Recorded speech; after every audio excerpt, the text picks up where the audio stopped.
नमस्कार दोस्तों, क्या आप कभी ऐसे रेगिस्तान में फंसे हैं जहां आपका निकलना मुश्किल ही नहीं नामुमकिन हो। ये भूतिया स्टोरी रेगिस्तान की है, एक ऐसे रहस्यमय जगह की जहां रेगिस्तान में लोगों को पानी न मिलने के कारण मौत हो जाती है। अगर वहां कोई भूतिया जगह हो तो ऐसा क्या होगा। जी हाँ, दरअसल शहर से कई किलोमीटर दूर एक वीरान रेगिस्तान था। रेगिस्तान के आसपास कुछ ऐसी बहुत सी जगह थी जहाँ खजाना पाए जाने के संकेत मिलते थे, जिसकी लालच में कई लोग उस रेगिस्तान में जाने की कोशिश करते थे और रेगिस्तान की रेत में कहीं खो जाते थे। ऐसा ही एक व्यक्ति जिसका नाम कृपाल सिंह था। दरअसल वह ऊँट से रेत के रास्ते सामान ढोने का काम करता था। एक दिन गलती से वह भटक कर मौत के रहस्यमयी रेगिस्तान के करीब पहुंच जाता है, लेकिन उसका ऊँट आगे नहीं बढ़ता, वह वापस लौट आता है। कृपाल सिंह ने रेगिस्तान की भूतिया हलचल को महसूस किया था। उसे समझ में आ गया था, यदि उसका ऊँट उस जगह से उल्टे पाँव न भागा होता तो वह जरूर वहां दफन हो जाता।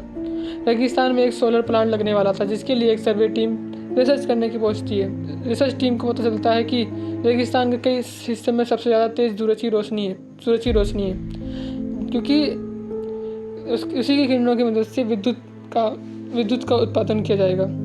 रिसर्च टीम स्पेशल गाड़ी से रेगिस्तान की पेट्रोलिंग करने लगती है। रेत में गाड़ी की गति कम हो जाती है, इसलिए वह धीरे धीरे से रेगिस्तान का तापमान नापते हुए आगे बढ़ते चली जाती है।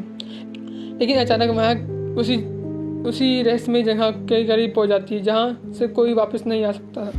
गाड़ी वहां पहुंच जाती है और कार रेत में फिसलने लगती है। गाड़ी का ड्राइवर ब्रेक लगाकर उसे रोकने की कोशिश करता है, लेकिन रेत की ढलान की वजह से वह संतुलन खो देता है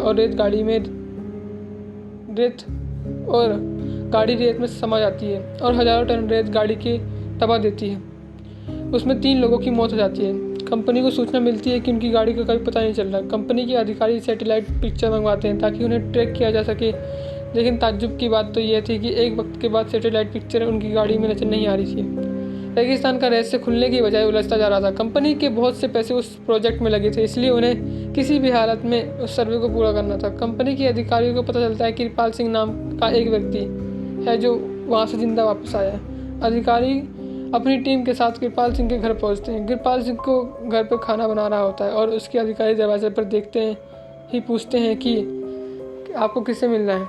अधिकारी उसे उसी के नाम से बुलाते हैं और हाथ बढ़ाते हैं। कृपाल सिंह सभी को बैठने को कहता है और जब उसे पूरी बात पता चलती है तो वह उन्हें मना कर देता है। वह उन्हें बताता है कि वहाँ कोई भूतिया शक्ति है जो उसे महसूस हुई थी। आप अपना काम रोक दीजिए। लेकिन कंपनी के अधिकारी कृपाल सिंह को मोटी की रकम देने का लालच देते हैं और उस जगह रिसर्च टीम का हिस्सा बना देते हैं। कृपाल सिंह काफ़ी समय से बेरोजगार चल रहा था और उसके सर पर कई लोगों की उधारी थी, इसलिए मजबूरी में उस रिसर्च टीम का हिस्सा बनना पड़ता है। वह ज़्यादा पढ़ा लिखा तो नहीं था, लेकिन वह रेत के रेगिस्तान में का राजा था। उसे उस रेगिस्तान के कृपाल सिंह के अलावा ज़्यादा कोई अच्छे से नहीं जानता था, क्योंकि उसका पुश्तैनी काम वही था। उसके पापा और उसके दादा भी यही काम करते थे। तो दोबारा से रिसर्च टीम उसी दिशा में गाड़ी को बढ़ाती चलती है, लेकिन कृपाल सिंह गाड़ी के आगे ऊँट से चलता है। उसे पूरा यकीन था कि खतरा समझ में आते ही उसका ऊँट उसे आगाह कर देगा। इस बार कृपाल सिंह काफ़ी आगे तक बढ़ता जाता है, लेकिन ऊँट की कोई प्रतिक्रिया नहीं होती। कृपाल सिंह को संदेह होने लगता है कि कहीं ऐसा तो नहीं कि इस बार ऊँट को पता ही ना चला हो कि आगे खतरा है। कृपाल सिंह के पीछे रिसर्च टीम की गाड़ी बढ़ रही थी।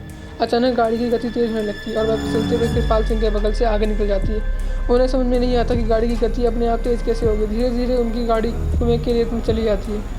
कृपाल सिंह के चेहरे पर छोटी सी हंसी आ जाती है और वह जोर जोर से हंसने लगता है। वह जोर जोर से हंसने लगता है और उसके आजू बाजू की रेत फिसलकर कुएं में जा रही थी। वह अपने ऊँट को पीछे करके वापस आ जाता है और कंपनी के सभी लोग को सूचना देता है कि वहाँ पर सभी लोग मारे गए। वह इस बात को गंभीरता से समझाते हुए अपने कार्य को रोक देने